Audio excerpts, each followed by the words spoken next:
Queridos amigos, que a paz de Jesus esteja com todos. Hoje é um dia muito especial, né? Como se todos não fossem, mas nós vamos falar de um tema muito lindo da Joana, né? Que está aqui no nosso capítulo 6, chamado Bem e Mal. Vocês sabem que no Evangelho segundo o Espiritismo, nós temos um capítulo lá, Bem e Mal Sofrer, né? Onde os espíritos nos ajudam a compreender essa dialética, porque é uma dialética entre o bem e o mal. Muitas vezes aquilo que a gente imagina que seja um bem se transforma no mal, e aquilo que a gente imagina que seja um mal termina sendo, afinal, né, da história, um grandioso bem. Como é que nós vamos conseguir entender essa proposta da Joana de bem e mal, ou bem sofrer e mal sofrer, né? Tá sempre dentro dessa proposta.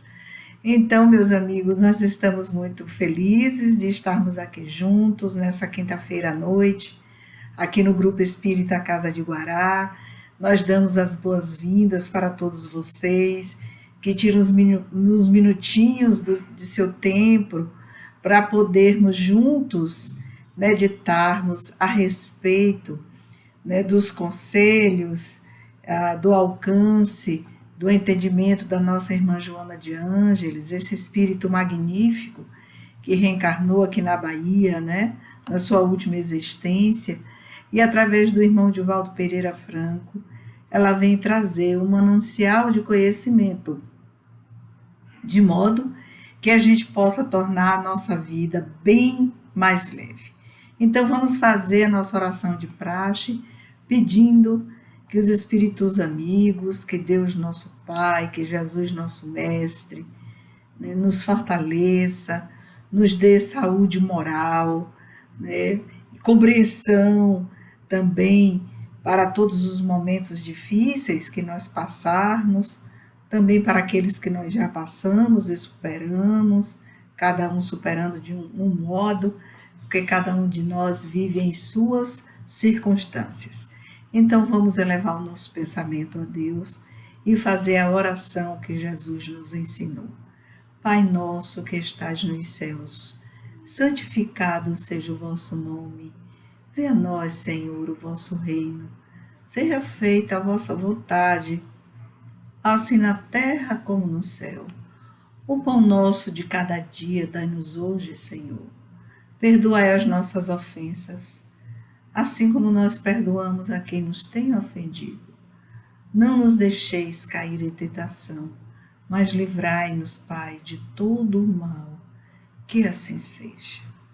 Não nos deixeis cair em tentação, mas se cairmos em tentação, nos ajude a dizer não, para sairmos de imediato daquelas circunstâncias que poderá trazer muitos dissabores para a nossa vida futura e, inclusive, comprometer a nossa existência, né, na próxima reencarnação, como também trazer graves dificuldades, né, para o nosso trânsito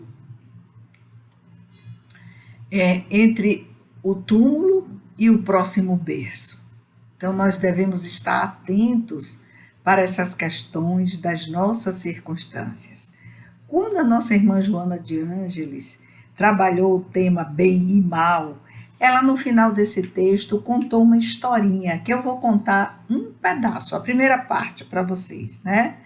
Para enquanto nós formos dialogando a respeito dos conceitos que ela traz nesse texto, vocês vão imaginando qual seria o desfecho dessa história que ela contou no final.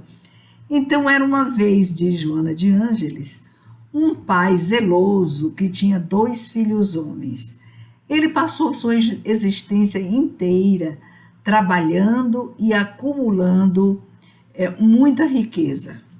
Então, afinal, ele já sentindo que suas forças estavam faltando, que estava chegando o momento da partida, ele chama os 2 filhos e faz uma proposta.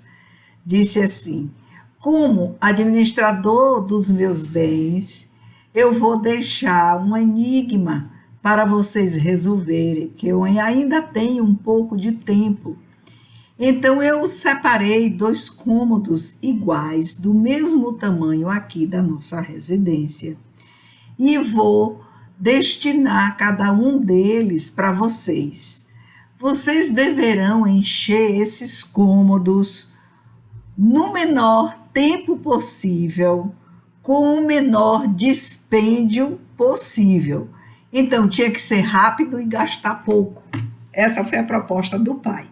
Então, determinou os 2 cômodos e deu um prazo para que eles, então, realizassem a tarefa. Se essa tarefa fosse dada para você, do que você encheria esse quarto?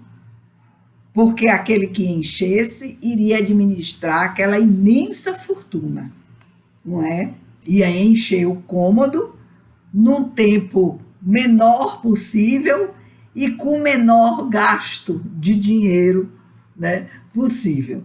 Então, vamos pensar hoje nessa história e nos colocarmos nesse lugar dos 2 filhos ou de filhos desse pai amoroso que queria testar a sabedoria de seus filhos a fim de destinar a administração dos seus bens.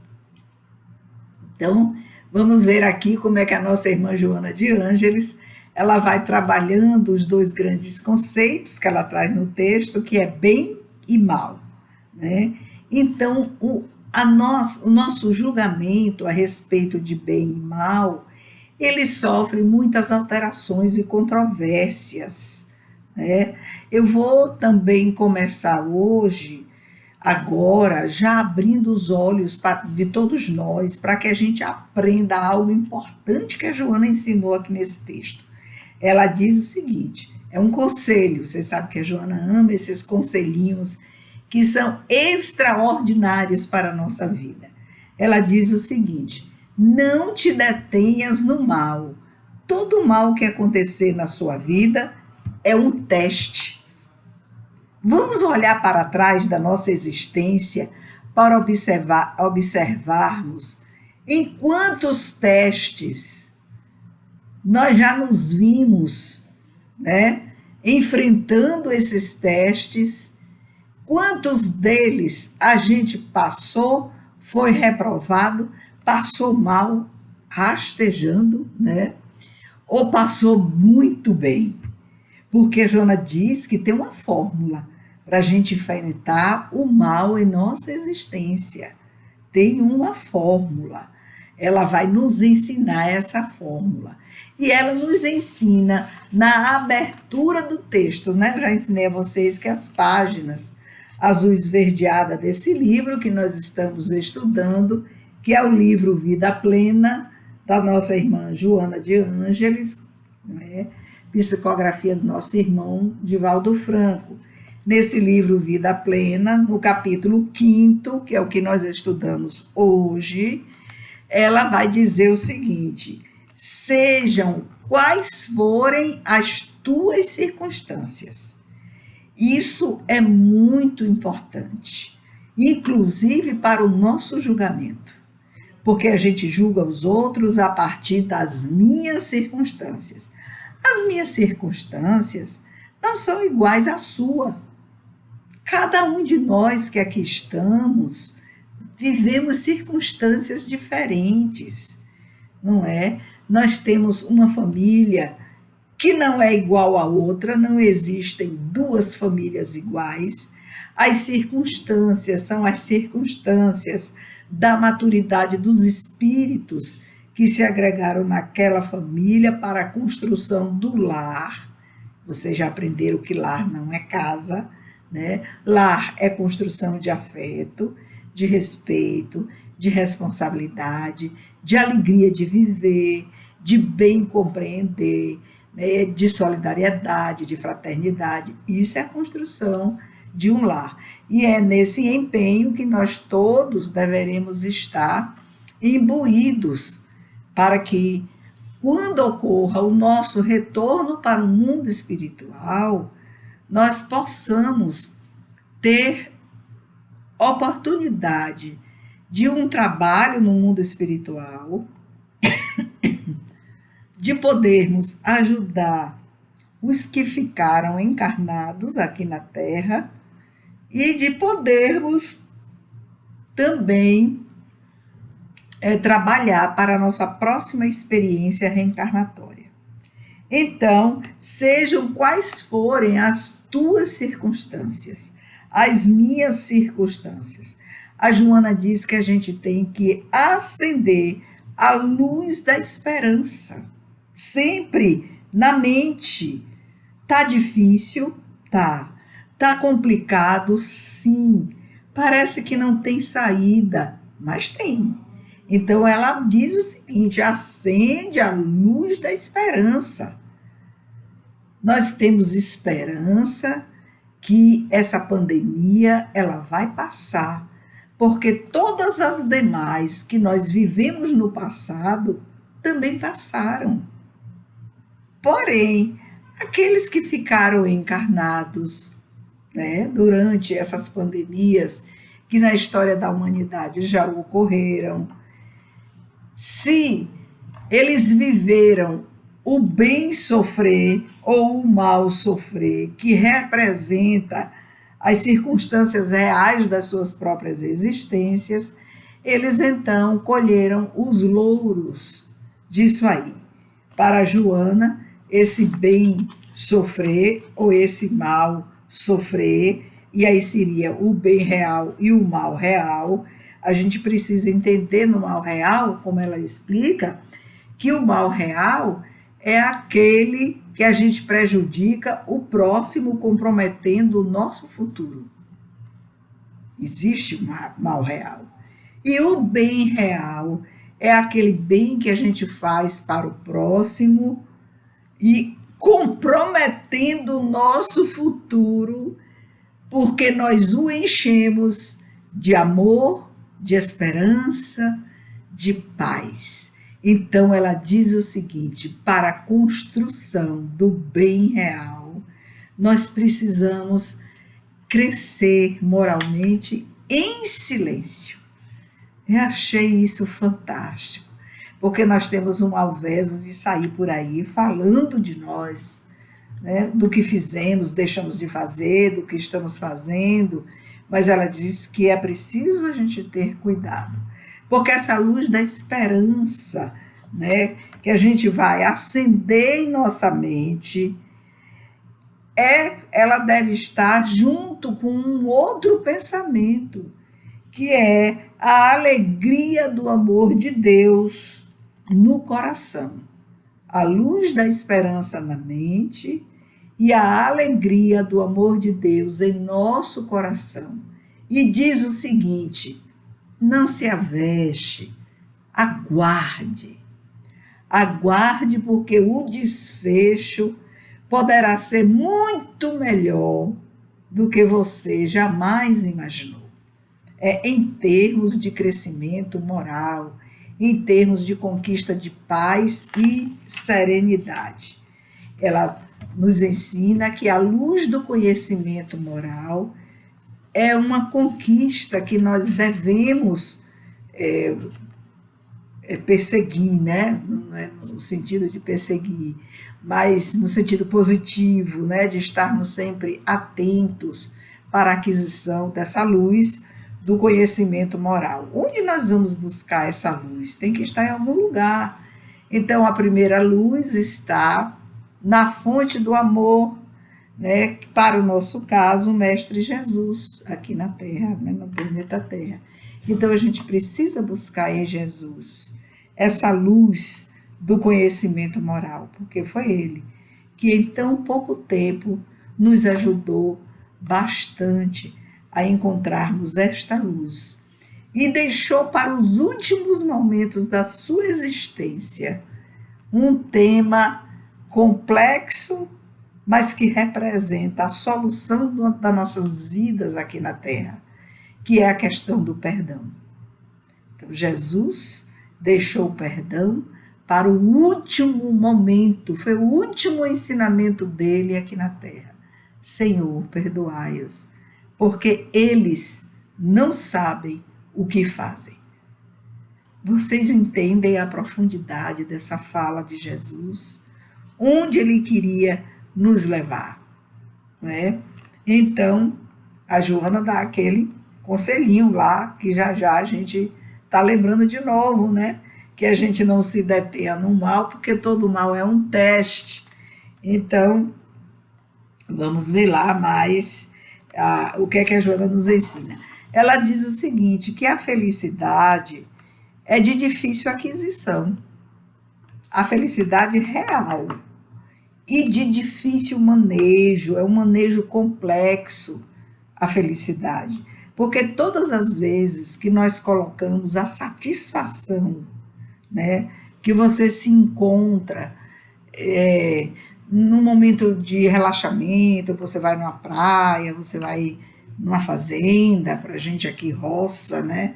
Você vai ver a mata, vai admirar uma cachoeira, e se você conseguir se conectar com essas energias da natureza, você poderá tocar uma paz e uma serenidade que você gostaria que essa paz e essa serenidade ela fizesse parte do seu dia a dia.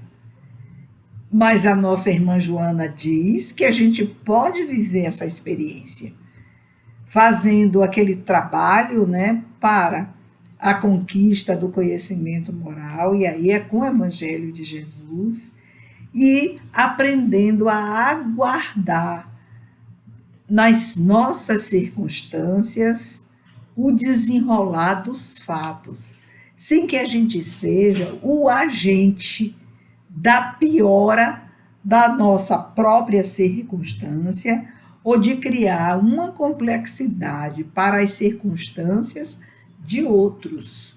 Então, a gente lembra de um filósofo aqui, o Ortega y Gasset, né? Quando ele lançou um livro, Eu Sou Eu e as Minhas Circunstâncias, né? O mundo ficou, da filosofia, olhando para ele, porque as circunstâncias dele não eram e não foram iguais a ninguém da sua época. Então, cada um com as suas circunstâncias. Então, esse processo de crescimento humano que a Joana vem nos trazer aqui, né, que é um conceito, processo de crescimento humano em razão do próprio desenvolvimento humano para o qual você veio nessa existência. Nós estamos aqui construindo o nosso processo de crescimento humano. Só que nós não fazemos isso sozinho. Nós estamos em uma circunstância em que as outras pessoas, elas vão estar também nas suas circunstâncias e muitas vezes nós vamos criar entraves e empecilhos para nós nesse processo de desenvolvimento moral. Então, a Joana nos aconselha assim, cresce em silêncio e agradece por tudo que você vive, por toda a existência que você está vivendo agora, porque não existe um dia igual ao outro.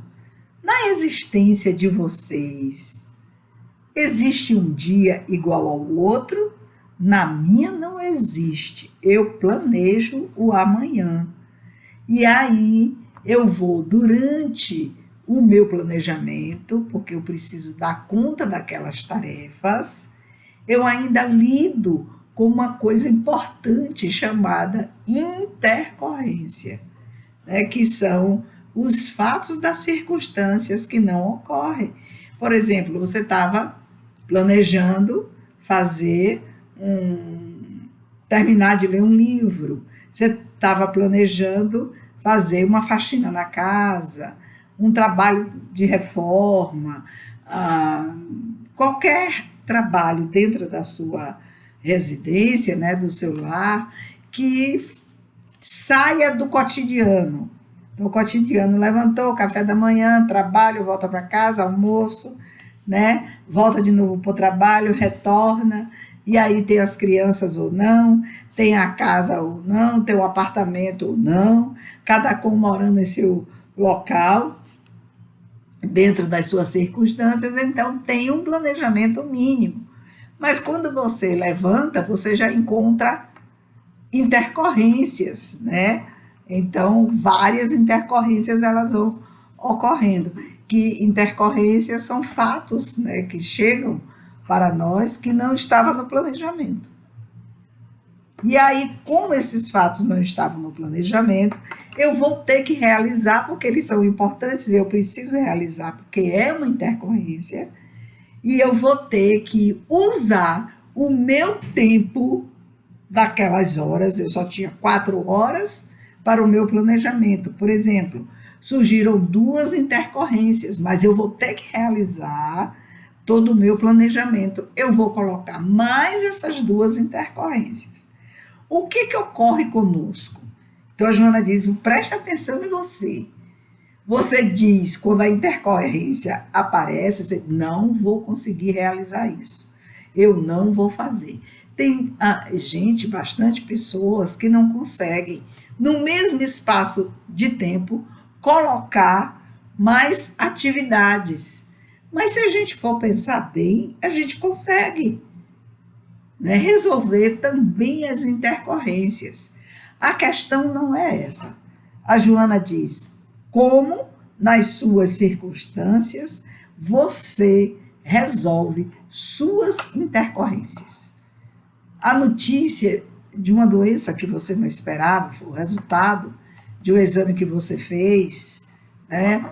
Uma secretária do lar que não veio para fazer o trabalho, chegou no trabalho, sua secretária estava doente, seus colegas de equipe, 2 faltaram porque estavam adoentados ou perderam familiares. Então, as circunstâncias são muitas e variadas. Aí Joana diz: nesse instante, silêncio interior. Nada de você ficar brigando, esbravejando com a circunstância e com a intercorrência. É por isso que ela dá esse conselho extraordinário no início do livro, né? Seja quais forem as suas circunstâncias, acende a luz da esperança na mente. Vai passar, eu vou dar conta, né? Vai passar, eu vou dar conta, e eu vou usar a minha inteligência para ver o que é que eu posso resolver, o que é que eu posso fazer, né, para trazer solução no menor espaço de tempo e com o mínimo de dispêndio de energia possível. Olha a história daquele pai, não é? Que chamou seus 2 filhos e deu aqueles 2 cômodos para que eles enchessem, né, do que eles escolhessem no menor espaço de tempo, com o menor dispêndio possível. Então a gente precisa observar que quando a gente se chateia, fica com raiva, se aborrece, nós estamos dilatando o tempo, usando um dispêndio de energia extraordinário, tirando vitalidade do nosso corpo biológico através da nossa irritação mental. Mas a Joana diz: não é assim. Coloca a esperança, a luz da esperança. Então a gente esquece de Deus nessas horas. A gente se esquece dos amigos espirituais. Esquece de fazer aquela oração silenciosa: Senhor, dá-me a sabedoria de encontrar a solução. Ajuda-me a resolver. Né? Porque resolvendo as intercorrências dentro das suas circunstâncias, é possível que você consiga, no menor espaço de tempo, resolver tudo e dizer: olha, consegui sair no meu horário do almoço, né? E resolvi todas as questões, todas as coisas. Então, essa luz da esperança, ela deve estar acesa para que, de modo silencioso, a gente consiga resolver todo o mal que apareça em nosso caminho, como também a gente consiga enxergar que daquela dificuldade, que não é um mal, a gente é que torna a dificuldade no mal, a gente possa colocar a solução e trazer algo importante para o nosso próximo, né? Que pode ser o colega de trabalho, as pessoas do nosso lar, na própria rua, né? Você parou ali de alguma condução e alguém da sua rua lhe abordou, pedindo uma sugestão, pedindo uma ajuda, um socorro, e imediatamente você conectado com o bem, com essa luz da esperança, porque você está construindo dentro de você, né, a luz do conhecimento para a sabedoria, você recebe a intuição e traz a solução. Faça assim, resolva assim, procure isso, procure aquilo, vá ali. Você sabe orientar o outro que te busca na esperança de achar uma solução para o seu problema. Olha a sabedoria de Joana, né? E a alegria do amor de Deus no coração. Sempre a gente precisa ter essa conexão com o universo, com o Senhor, nosso Pai, essa conexão com Deus, essa conexão cósmica, né, de amor e serenidade, de paz, que a Joana disse que cada um é quem vai construindo dentro de si.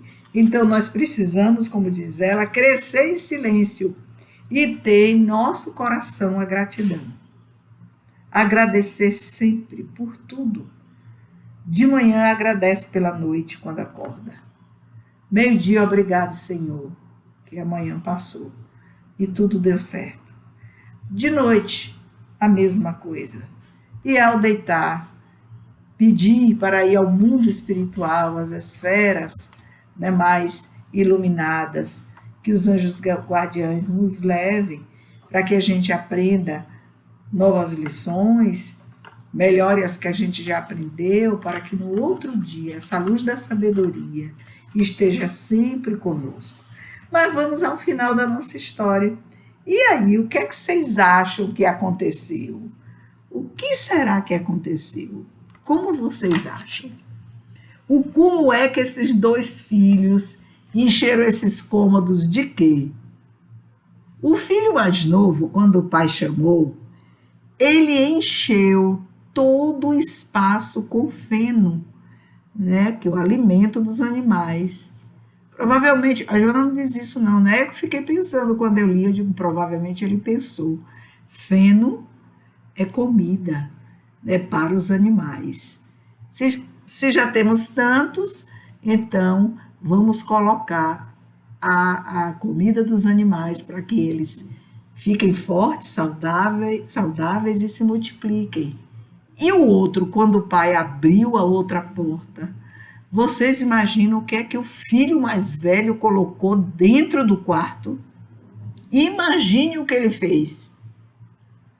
Ele colocou algo que usou um tempo mínimo.